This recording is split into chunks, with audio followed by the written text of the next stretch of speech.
En este video vamos a hablar sobre los componentes del gasto energético total. Bueno, seguramente podríamos seguir hablando de calorías y de energía, entonces hay un término que podrían haber escuchado que es el término de calorías vacías. Este término hace referencia a esos alimentos que por su composición química solo nos aportan energías o calorías, pero que de ninguna manera aportan otro nutriente, como por ejemplo proteínas, vitaminas, minerales, es decir, solamente nos aportan energías.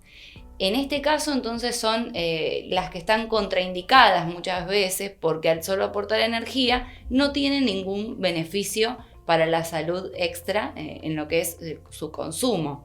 En este sentido sería el caso, por ejemplo, de lo que son las bebidas alcohólicas que solo aportan la energía del alcohol. Recordemos que el alcohol nos aporta 7 kilocalorías por gramo.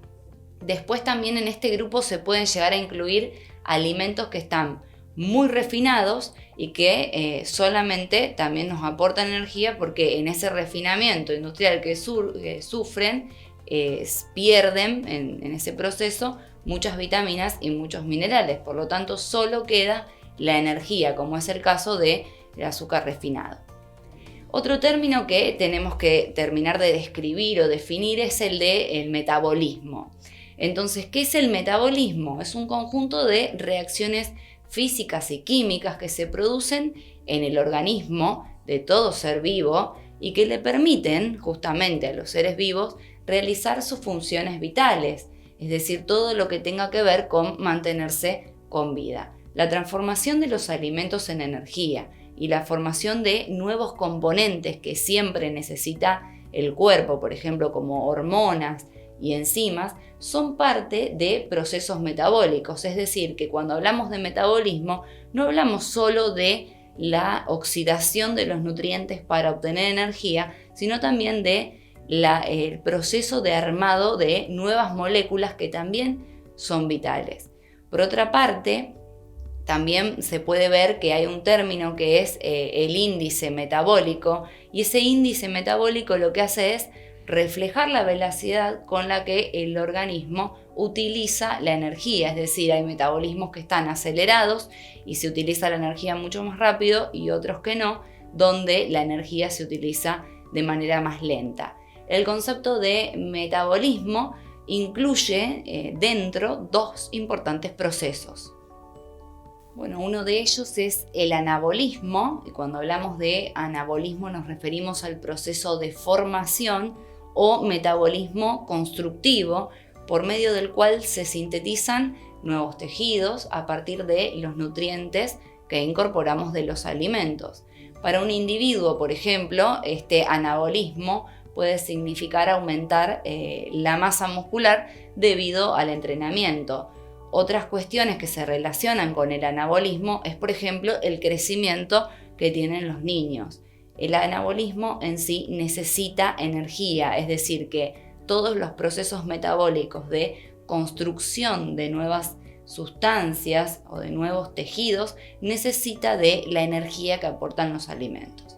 Y por otro lado, lo que sería lo contrario es el catabolismo, que representa el proceso de destrucción y degradación de los nutrientes para entrar en procesos oxidativos. Este sería el caso de la degradación, por ejemplo, de hidratos de carbono para poder obtener la energía.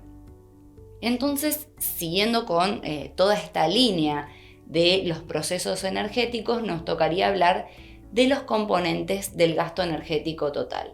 Primero mencionamos que los alimentos tienen un aporte calórico, es decir, un aporte energético.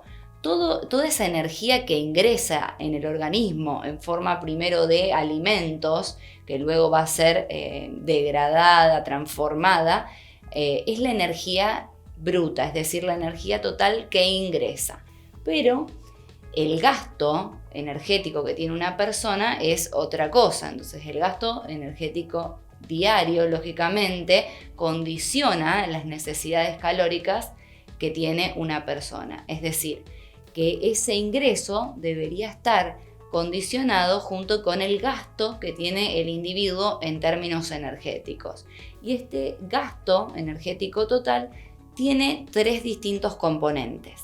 Como podemos ver en esta imagen, una gran parte del gasto energético, es decir, de lo que se utiliza de energía en el cuerpo, de un 60 a un 75%, corresponde al gasto energético en reposo. Es decir, que la mayoría de la energía que el cuerpo utiliza es para mantener funciones vitales en reposo. Después, un 10% lo compone el efecto térmico de los alimentos y luego un 15 a un 30%, pero es una proporción muy variable de este gasto, lo condiciona la actividad física. Bueno, vamos a describir estos diferentes componentes puntualmente para reconocer de qué se trata cada uno.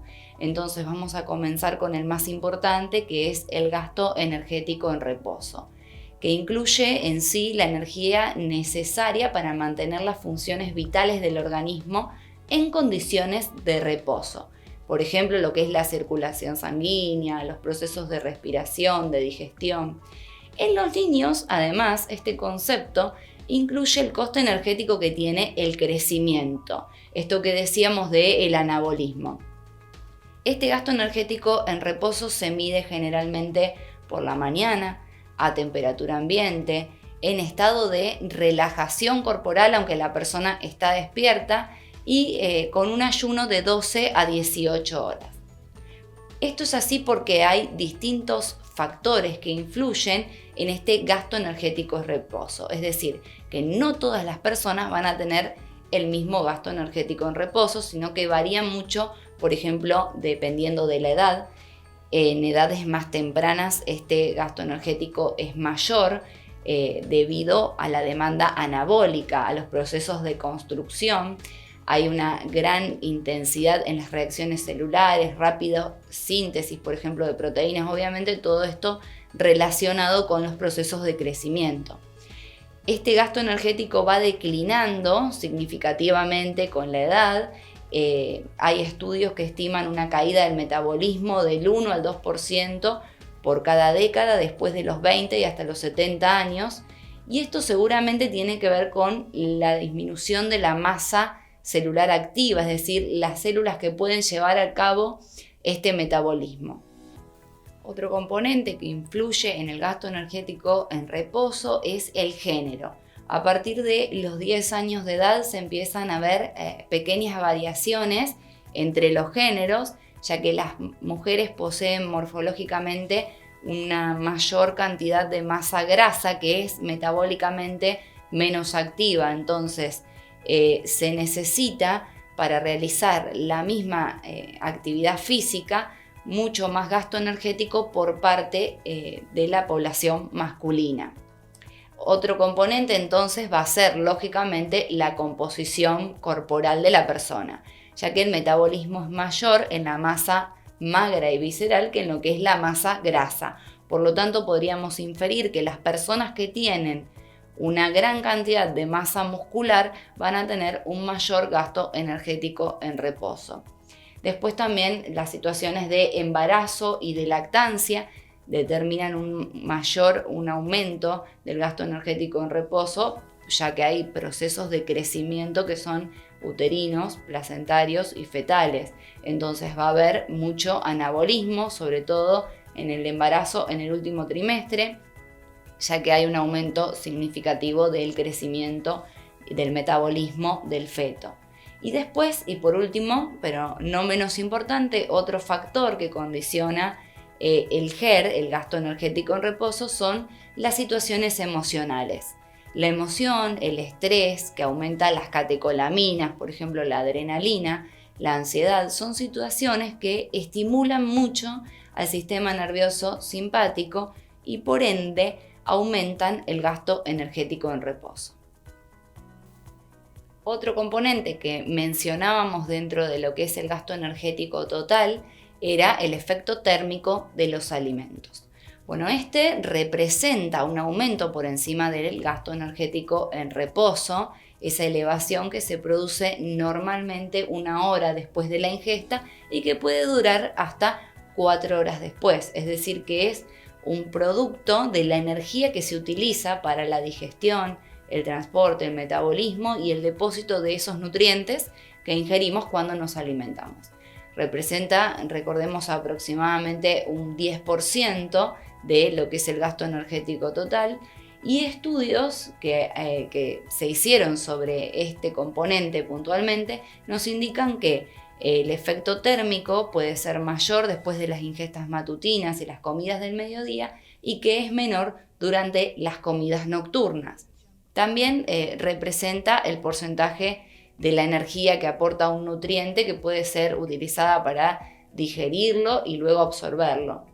Cuanto mayor sea el contenido calórico de los alimentos, entonces podríamos decir que mayor será el efecto térmico de los alimentos, pero esto no es una ecuación tan simple. De hecho, podríamos decir que según el tipo de macronutriente que esté involucrado, el aumento calórico de este gasto, digamos, energético por la termogénesis de los alimentos va a ser distinto. Así, por ejemplo, las proteínas y los hidratos de carbono elevan un poco lo que es este efecto térmico de los alimentos, mientras que el gasto en lo que es el metabolismo y digestión de las grasas es muy mínimo. Bueno, otro componente, digamos el más variable que tiene lo que es el gasto energético total, es la actividad física. Esta representa en sí el medio más práctico para poder incrementar este gasto. ¿Por qué? Porque es el más variable. Cualquier actividad que se realice va a elevar la tasa metabólica por encima del gasto energético en reposo y por lo tanto va a aumentar el gasto energético total. Es el componente más variable, ¿por qué? Porque podemos definir personas que son sedentarias, que son moderadamente activas, personas que son muy activas, y ahí es donde empieza a variar muchísimo lo que es el gasto energético total. La actividad física, tenemos que tener en cuenta que no solo modifica el índice metabólico durante el ejercicio, sino que en función de la intensidad de ese ejercicio y la duración también puede elevar el gasto energético aun cuando terminó o cesó esa actividad física en lo que es un periodo de recuperación. Lo puede aumentar de un 4 hasta un 6% durante 10 a 15 minutos después de cesar la actividad física, y esto tiene que ver con el aumento de temperatura corporal propio de la actividad física. Bueno, y ahora tenemos que hablar un poco de dónde viene o cómo calculamos, cómo conocemos nosotros el gasto energético total que tienen las personas. Existen métodos de laboratorio para calcular lo que es el ritmo y la intensidad del consumo energético del cuerpo en reposo o durante la actividad. Entonces vamos a hacer una breve descripción de los métodos que hoy se utilizan o no tanto para conocer este gasto energético. El primero, que quizás es el más antiguo, es la calorimetría directa. Consiste en medir el calor que producen los procesos metabólicos de nuestro cuerpo. Para esto, lo que se utiliza es una cámara calorimétrica que está herméticamente aislada, donde se introduce a una persona durante un tiempo y se mide la cantidad de calor que libera ese cuerpo, ya sea en reposo o durante el ejercicio. Es un método que proporciona una medición de energía basada en el calor, en el calor despedido por la persona, pero es un método altamente costoso y que en la actualidad prácticamente no se usa porque es complejo para llevarlo a cabo. Otro de los métodos que fue frecuentemente utilizado es la calorimetría indirecta. En este caso no se mide la producción de calor de forma directa, sino que se miden los productos de la oxidación biológica del cuerpo.